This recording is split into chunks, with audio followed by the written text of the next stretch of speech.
அனைவருக்கும் வணக்கம். நான் தமிழரசன் பேசுகிறேன்.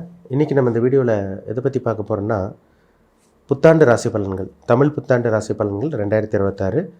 ரிஷபம் காலச்சக்கரத்துக்கு 2ஆம் ராசியான ரிஷபராசி நேயர்களுக்கு இந்த வருடம் எப்படி இருக்குன்னு நம்ம டீட்டெயிலாக தெளிவாக பார்க்க போகிறோம். ரிஷபம் இப்போ ராசிக்கு பாருங்கள், உங்கள் ராசிக்கு 2ஆம் இடத்துல குரு இருக்கார். குரு மிதுன ராசியில் செஞ்சிருச்சுருக்காங்க. ராசிக்கு 11ஆம் இடமான லாபஸ்தானத்தில் மீன ராசியில் சனி செஞ்சிருச்சுருக்காங்க. உங்கள் ராசிக்கு 10ஆம் இடமான தொழில் ஸ்தானத்தில் கர்மஸ்தானத்தில் கும்ப ராசியில் ராகு இருக்கார். கேது பாருங்கள், அவங்க ராசிக்கு 4ஆம் இடமான சுகஸ்தானத்தில் சிம்ம ராசியில் செஞ்சிட்ருக்காங்க. இதுதான் வருடகிரகங்களுக்கு உண்டான அந்த பொசிஷன், அந்த அமைப்பு. பொதுவாக நம்ம வருடகிரகங்களுக்கு முக்கியத்துவம் கொடுத்து பார்க்குறோம். அதாவது வருட பலன் பார்க்கும்போது இது தமிழ் புத்தாண்டு பலனாக இருந்தாலும் சரி, ஆங்கில புத்தாண்டு பலனாக இருந்தாலும் சரி, வருடகிரகங்களுக்கு ரொம்ப முக்கியத்துவம் கொடுத்து பார்க்கணும்.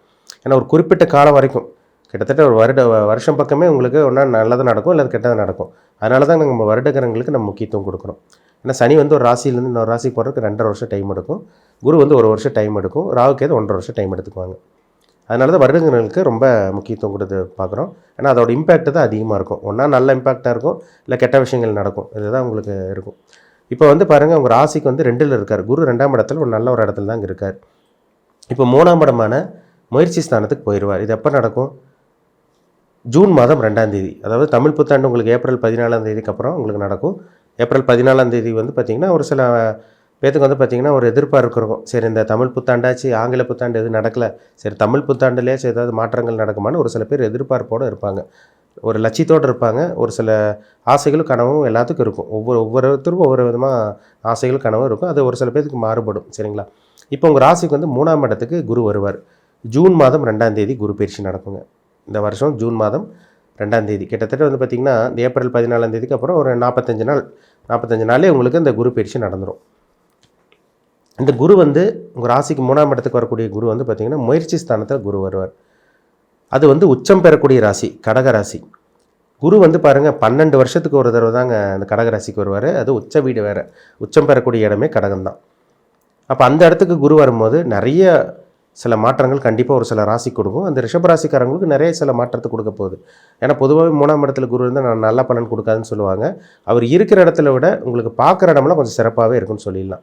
இப்போ 3ஆம் இடத்துல குரு மறையிறார், ஒரு அரைமறைவு ஸ்தானத்தில் மறையிறனால, அது உச்சம் பெறக்கூடியனால, முயற்சி ஸ்தானத்தில் இருக்கிறனால உங்களுக்கு நிறைய ஒரு நல்ல விஷயம் நடக்குங்க. நிறைய போராடுவீங்க, அதாவது நிறைய முயற்சி எடுப்பீங்க. ஒரு சில பேர் சக்ஸஸும் பார்த்துருவீங்க. அதனால் கவலைப்படாதீங்க. இந்த வருஷம் பார்த்திங்கன்னா உங்களுக்கு குரு பயிற்சி ஒரு சில மாற்றத்தை நிச்சயமாக ஏற்படுத்தி கொடுக்க தான் போகுது. ஏன்னா உங்களுக்கு ராகு கேது பயிற்சி பார்த்திங்கன்னா டிசம்பர் மாதம் 6ஆம் தேதி நடக்கும். இந்த வருடம் டிசம்பர் மாதம் 6ஆம் தேதி ராகு கேது பயிற்சி நடக்கும். ராகு எங்கே இருக்கார்? உங்கள் ராசிக்கு உங்களுக்கு 10ஆம் இடமான கர்மஸ்தானத்தில் கும்பராசியில் இருக்கார். அவர் 9ஆம் இடத்துக்கு வந்துடுவார். கேது பார்த்திங்கன்னா 4ஆம் இடத்துல இருக்க கேது 3ஆம் இடத்துக்கு கடகராசியில் வந்துடுவார். இது கேல யோகமாக உங்களுக்கு வேலை செய்யும். பொதுவாக குரு கேது சேர்ந்துச்சுனாலே அது கோடீஸ்வர யோகம்னு சொல்லுவாங்க, கேல யோகம்னு சொல்லுவாங்க.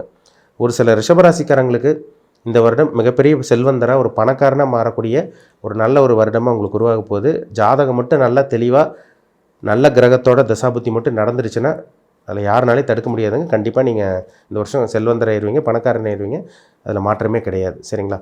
ஏன்னா 3ஆம் இடத்தில் இருக்கக்கூடிய குரு ஒரு சில முயற்சிகளெல்லாம் செய்ய வைப்பார், போராட வைப்பார். எந்த ஒரு விஷயமா இருந்தாலும் ஒரு உழைப்பு, போராட்டம், அதே முயற்சி, விடாமுயற்சி, தன்னம்பிக்கை, இதெல்லாமே இந்த 3ஆம் இடத்தில் இருக்க குரு கொடுக்க தாங்க செய்வார்.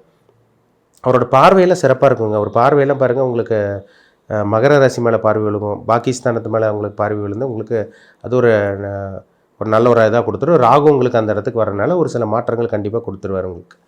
உங்கள் ராசிக்கு 7ஆம் இடத்தையும் குரு பார்க்குறார். அதாவது எங்கே விழுகும்? உங்களுக்கு விருச்சிக ராசி மேலே அவரோட பார்வை விழுகும். சனி மேலேயும் அவரோட பார்வை விழுகும், அதாவது 11ஆம் இடத்து மேலே. அப்போ திருமணத்துக்காக வெயிட் பண்ணிகிட்டு இருக்கவங்களுக்கெல்லாம் இந்த வருடம் ஜூன் மாதத்துக்கு அப்புறம் ஒரு நல்ல ஒரு வரன் தேடி வரதை உங்களால் பார்க்க முடியும். கல்யாணமே ஆகாமல் இருக்கவங்களுக்கு நல்ல வரன் தேடி வரும், மனசுக்கு பிடிச்ச வரன் தேடி வரும். லவ் பண்ணிகிட்டு இருக்கவங்களுக்கு லவ் மேரேஜ் சக்ஸஸ் ஆயிரும். அதேமாதிரி 11ஆம் இடமான லாபஸ்தானத்தை குரு பார்க்குறனால 2ஆம் திருமணத்துக்கு உண்டான அந்த அமைப்பு உங்களுக்கு சிறப்பாகவே இருக்குங்க. இந்த வருஷம் சனி பயிற்சி கிடையாது. உங்களுக்கு 2027 நடுப்பகுதியில் தான் சனி பயிற்சி வரும். இந்த ஏப்ரல்லேருந்து அடுத்த ஏப்ரல் வரைக்கும் உங்களுக்கு சனி பயிற்சி கிடையாதுங்க. சரிங்களா? அது உங்களுக்கு நடுப்பகுதியில் தான் உங்களுக்கு ஒரு ஜூன் பக்கம் தான் உங்களுக்கு வரும். ஆனால் இந்த குரு பயிற்சி நடந்ததுக்கப்புறம் பாருங்கள், நிறைய சம்பாதிக்கிறது, பணத்தை பார்க்குறது. ஏன்னா 11ஆம் இடமான லாபஸ்தானத்தை குரு பார்க்குறார், பாகிஸ்தானத்தை குரு பார்க்குறார். அப்போ அதிர்ஷ்டம் நிறைந்த ஒரு வருடமாக ரிஷபராசிக்காரங்களுக்கு இருக்கும். ஏன்னா குடும்பத்துக்காக உழைக்கிறவங்க போராடி வாழ்க்கையில் பார்த்திங்கன்னா அப்படியே வாழ்க்கை அப்படியே கொண்டு போயிட்டுருக்கும். அப்பேற்பட்டவங்க தான் ரிஷபராசிக்காரங்க. இந்த மாதிரி வாழ்க்கை தான் நீங்கள் வாழ்ந்துட்டுருப்பீங்க. ஏன்னா போராட்டம், உழைப்பு, போராட்டம். ஏன்னா ரிஷபம்னாலே உழைப்பு தான். குடும்பத்தை போராடுறதுக்காக நீங்கள் என்ன வேணால் பண்ணுவீங்க, நல்லா போராடுவீங்க. ஒரு சில பேர் வந்து பார்த்திங்கன்னா ஃபெயிலியர் ஆனாலும் விடாமல் முயற்சி பண்ணுவாங்க. இந்த குணமெல்லாம் ரிஷபராசிக்காரங்கிட்ட இயல்பாகவே இருக்கும். என்ன தான் இது பண்ணாலும் வந்து பார்த்திங்கன்னா அந்த போராட்டத்தை மட்டும் விடவே மாட்டாங்க. ஏன்னா ராசி சின்னமே மாடுங்கிறதுனால அந்த உழைப்புங்கிறது உங்கள்கிட்ட நல்லாவே உங்களுக்கு இருக்கும். அதனால் கவலைப்படாதீங்க. இந்த வருஷம் ரிஷபராசினியர்களுக்கு ஒரு பொன்னான ஒரு நல்ல ஒரு வருடமாக உங்களுக்கு இருக்கும். இந்த பொது பலனாக பார்க்கும்போது சில நல்ல விஷயங்கள்லாம் உங்கள் வாழ்க்கையில் நடக்கும். சனியும் 11ல் இருக்கார். சனி வந்து 11ல் இருந்து குரு பார்வை அது மேலே விழுந்துச்சுன்னா கண்டிப்பாக தொழில் பண்ணிகிட்டு இருக்கவங்களுக்கு நல்லாயிருக்குங்க. இந்த இரும்பு சம்மந்தப்பட்ட தொழில் பண்ணிகிட்டு இருக்கவங்க, பழைய பொருட்கள் வியாபாரம் பண்ணிகிட்டு இருக்கவங்க, இந்த சனி சார்ந்த பிஸ்னஸ் பண்ணிகிட்டு இருக்கவங்க, சனியோட தொழில் பண்ணிகிட்டு இருக்கவங்களுக்கெல்லாம் ஒரு மாற்றம் இந்த வருஷம் நிச்சயமாக உங்களுக்கு இருக்குது. அது ராகு வந்து பாருங்கள், டிசம்பர் 6ஆம் தேதி ஒரு ராசிக்கு வந்து 10ல் இருக்கிற ராகு 9க்கு வந்துடுவார். அதுவும் குருவோட பார்வையில் விழுகும் உங்களுக்கு. சரிங்களா? அப்போ பாகிஸ்தானத்தில் வரக்கூடிய ராகு வெளிநாடு போகிறது, வெளிமாநிலம் போகிறது, படிக்கிறதுக்காக போகிறது, வெளியூருக்கு போகிறது, வேலை விஷயமா, தொழில் விஷயமா வெளியூர் அல்லது வெளிநாடு போகிறது, இந்த மாதிரி விஷயங்கள்லாம் உங்களுக்கு நல்லபடியாக உங்களுக்கு இந்த வருடம் உங்களுக்கு நடக்கும். பாஸ்போர்ட்டு வாங்கி வச்சுருக்கவங்க விசா கிடைக்கிறது, பிஆர் கிடைக்கிறது, இந்த மாதிரி விஷயங்கள்லாம் நீங்கள் நல்ல விதமாக நீங்கள் பார்க்க போகிறீங்க. கவலையப்பட வேண்டாம். சரிங்களா? பணம் வருங்க. முக்கியமாக சொல்லப்போனால் பணம் வரும். நீங்கள் உழைப்பீங்க, நல்லா போராடுவீங்க. அதுக்குண்டான வருமானம் வரக்கூடிய, லாபம் வரக்கூடிய, நல்லா சம்பாதிக்கக்கூடிய ஒரு நல்ல ஒரு காலமாக இந்த காலம் உங்களுக்கு இருக்கும். ஒரு சில பேர்லாம் இந்த வருஷம் கடன் சுமை கொஞ்சம் கொஞ்சமாக கம்மி பண்ணுவீங்க. சரிங்களா? அதாவது ஒரு சில பேர் வந்து பார்த்திங்கன்னா நிறைய கடன் வச்சுருப்பீங்க. கடன் நிறையா இருந்திருக்கும். வாழ்க்கையை வந்து பார்த்திங்கன்னா போராட்டமாக இருந்திருக்கும். பணம் இல்லாமல் மனசில் ஒரு நிம்மதியே இல்லாமல் ஒரு டார்ச்சர் அனுபவிச்சுட்டு இருந்திருப்பீங்க. இந்த வருடம் வருமானம் வரக்கூடிய நல்ல ஒரு காலமாக இந்த காலம் உங்களுக்கு இருக்குங்க. பணம் வரும். அதை வச்சு கொஞ்சம் கொஞ்சமாக உங்கள் கடன் பிரச்சனையை, உங்கள் சுமைகளை கண்டிப்பாக நீங்கள் கம்மி பண்ணிக்க முடியும். அதில் மாற்றமே கிடையாது. இதுக்கெல்லாம் உங்களுக்கு கிரகங்கள் வந்து சப்போர்ட் பண்ணும். குரு சப்போர்ட் பண்ணுவார். சனி நல்ல ஒரு இடத்துல இருக்கார்.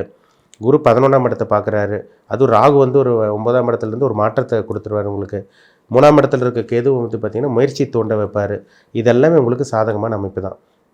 உங்களுக்கு ஜாதகத்தில் நல்ல தசாபுத்தி நடந்து, யோகமான தசாபுத்தி நடந்துருச்சுன்னா கண்டிப்பாக இந்த வருஷம் நீங்கள் ரொம்ப ரொம்ப நல்லா இருக்க போகிறீங்க.